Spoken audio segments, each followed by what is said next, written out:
rumors started, then they were saying Antifa was coming up here. The attacks were against the peaceful protesters, and that was what was disturbing. The chief of police, Joe Wren, says, look, we don't tolerate bullies here. That's your right, and we're going to make sure you can do this. So what can we do to help you go forward? Because your message can go out. You can't pick and choose which parts of the Constitution you want to defend. What would Main Street look like if this was a Second Amendment defense that they were trying to do? If they were trying to take away their guns, what would Main Street look like? But we all live here together, and we all live in this country together, and we're supposed to be supporting each other, and especially when it's, dealing with rights and oppression, and, that's when we all need to stand up for each other. And like you said, it's not you and people that look like you that's doing the oppressing. Yep. It's people that don't look like you. So if you're sitting there and go, oh, that doesn't involve me, then nothing is going to ever change. It's not going to happen. Yep. People that aren't involved, that care and realize that's not right, that's the people that need to join in and say, hey, like, I don't have that many words for this, but I want to help, and tell me how to help, and I'm here to help,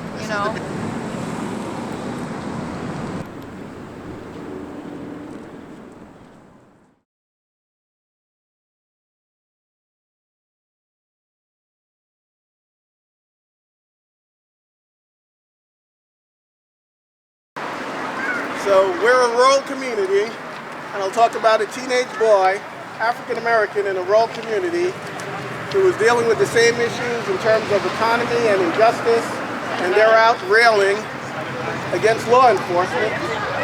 Law enforcement takes a rifle butt and hits the kid on the head.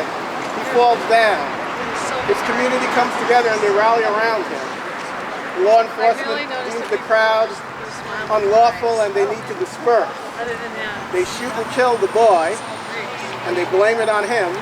And now there's riots and protests. People are boarding up their buildings, they're scared. And then there's a huge riot and looting, and they dump a whole bunch of stuff out into the ocean, which is the tea. So we all know about the Boston Tea Party. That was the beginning. That's what got us here. That's why we're here as Americans. It's not about people asking for any special rights. They're Americans asking for the same rights as everybody else. That's what makes it so sad. We're here fighting for liberty and justice for all. That's what we're looking for.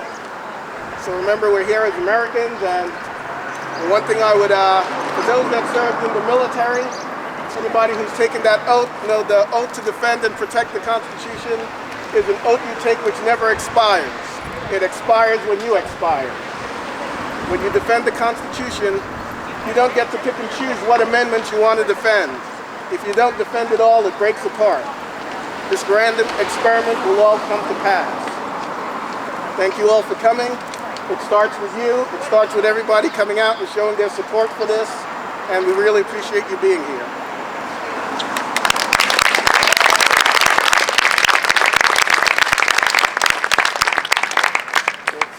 Hi, I'm Mike Saunders, tearing up here. So I'm a resident in El Dorado County. I've been in the county for probably coming up to 15 years now. I've been on the Divide for, wow, time flies. It's probably coming up on 10, 11 years now. So, I mean, it's a long time.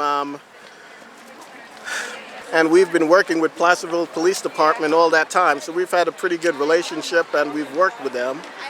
They had this nice field here, and they said, this is great. And we're like, yep, and it's next to the precinct, so anybody that wants to come by, all right, it's easy right here. So this was perfect. We also did an art display because that's emotional, it's uplifting, it lets people, express themselves, and a candlelight vigil, and it's also a low-key event, and that way it, kind of calms everything down a bit. So that was how this came about.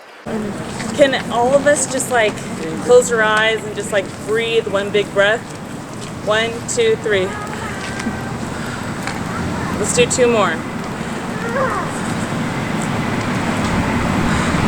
Okay, I feel like that made us feel a little bit better, just to breathe a little bit. My name is Elizabeth Dubose. I know that's not super important right now because what matters is George Floyd. So I just want to thank you guys today for gathering with us to do this candlelight visual. This is amazing. Once again, I did not expect it to turn out this way. It's been great to see all of you guys here. And I love the artwork. It's amazing. I'm a fellow artist myself, so it's nice to see all of this artwork here, and it's nice to see all of you guys here. I don't know. I feel like the biggest thing right now is people keep wondering, like, how do I talk about being black in my community if I'm not black? And so, and I understand that because it's hard. Like, how can you speak about something when you don't have the experience to speak about it? So, my best thing is, you know, just have some courage and be brave and just open up the topic, because, you know, we don't want to be silent. If you know that something is wrong, you know that something is not right, then you need to speak up about it, because there's just too many people that know that bad things are happening and they just won't talk about it because they don't know the feedback, and they're scared, and they, you know, there's rumors going around, and, you know, and I feel like this whole movement and this whole cause is very, very elementary. You know, if you don't have anything else to say, don't say it at all. But I also feel like we just need to come together and be brave and hold hands, or social distance, hold hands, like anything, just to come together and make a difference. You know, it really does start here. And, you know, the last thing I expected was Placerville, of all places, to be the first place to have such a big gathering and support. Today, I actually received a little bit of justice myself, and I know that a lot of you guys saw my video that I posted about the motorcycle man who wasn't so nice, and today I did receive justice on that. So last Monday we started our peaceful protest. It started with 2 people. I was the third to come in. It grew to about 6 people, and we got primarily mostly good response. About 97% was positive feedback from the locals who drove by. Towards the very end, we had a couple of cars that were giving us negative feedback, and then we had one motorcyclist who came by, and he tried to intimidate us and revved his engine a couple times, and, you know, told us to go back home because he was afraid of the looters and the rioting that would come of a protest. And then on Friday, he actually came forward to apologize because, you know, he did raise fear in us and did intimidate us, and the video that we posted did go viral, so I believe that he felt guilty for what he did, and he came forward, and I got a little bit of justice from that, and I think we have a lot more justice to go. So yeah. A lot of people ask, like, what does the society need right now? And my only answer, and the only answer ever, is world peace. And people keep talking about world peace like it's a fairy tale, like it's a dream. It is not a dream, and it is not a fairy tale, and we can make it happen. Like, this can really, really happen, and I really do believe and strive for world peace. And look at us here together. I couldn't even tell you how many of you guys there are, but this looks pretty gosh darn peaceful to me, and I think that we can make more peaceful movements like this, and I just want to keep that going, and this movement is so powerful, and I thank you. People keep thanking me, but I keep thanking you because I really do appreciate this. I couldn't have done this on my own. So thank you again, and enjoy the rest of this. I just got here, so I'm not really even sure what's going on. But thank you, and you guys are amazing. Right now I see 4 nuns from the monastery that's out in Pleasant Valley. It's called Aloka Vihara, and it's a Theravadan Buddhist monastery.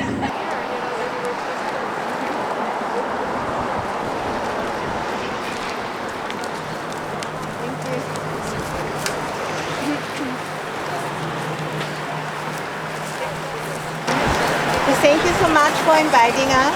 We don't have to share much, but we can share with you a blessing chant. It's a traditional blessing chant which we have adapted a little bit to the situation, so we're going to share that with you.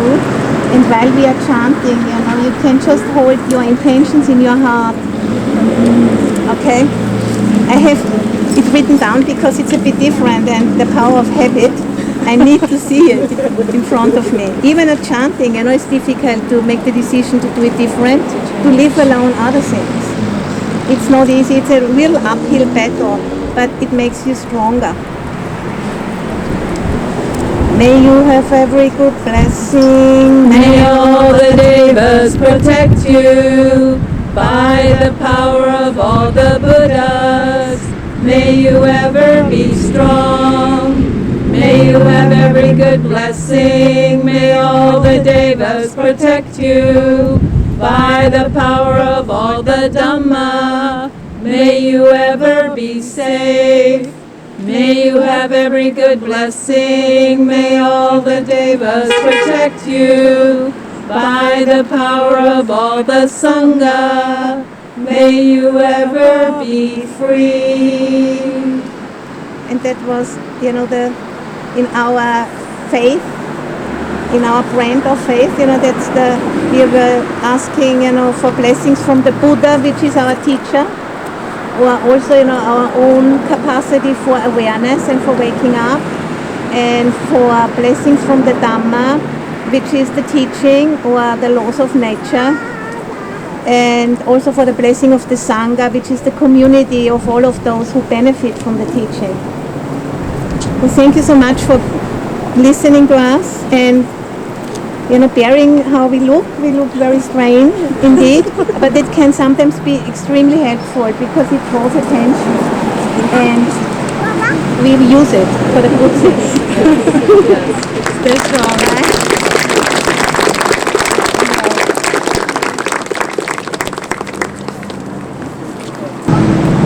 8 minutes and 46 seconds is a long time.